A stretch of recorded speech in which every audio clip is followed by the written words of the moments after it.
आमदार रवी राणांचा लाडकी बहीण लाभार्थ्यांना दम देण्यात आलाय। निवडणुकीत आशीर्वाद दिला नाही तर तुमच्या खात्यातून 1500 रुपये परत घेणार। सरकार देत राहतं, आपण आशीर्वादही द्यायला हवा असं रवी राणांनी म्हटलं। आमदार रवी राणा यांच्या वक्तव्याने आता नव्या वादाला तोंड फुटले। लाडकी बहीण योजना प्रमाण वाटप कार्यक्रमात रवी राणांनी हे वक्तव्य केले।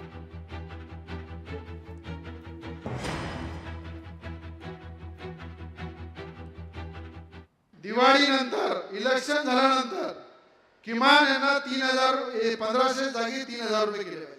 3000 रुपये केले पाहिजे ना।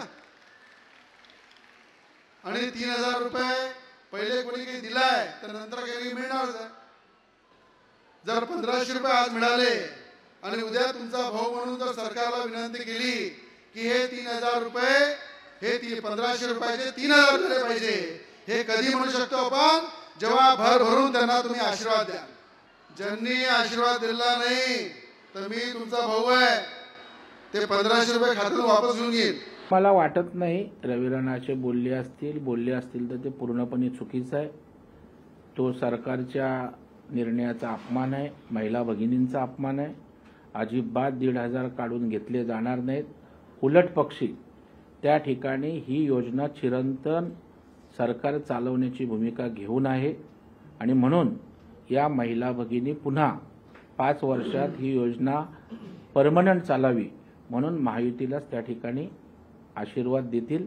त्याच्यामुळे राणाच्या भूमिकेशी मी सहमत नाही, असं सरकार करणार नाही।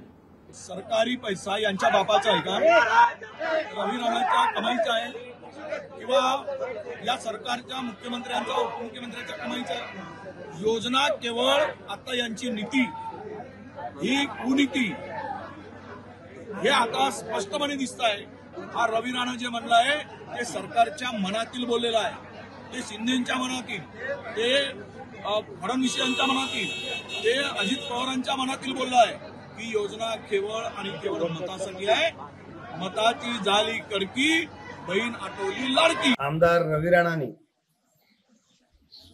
महिलांच्या मेळाव्यामध्ये मला जर आशीर्वाद दिला नाही, मतदान दिलं नाही तर मी 1500 रुपये परत घेईल अशा प्रकारची धमकी देऊन हा तमाम बहिणींचा अपमान केलाय।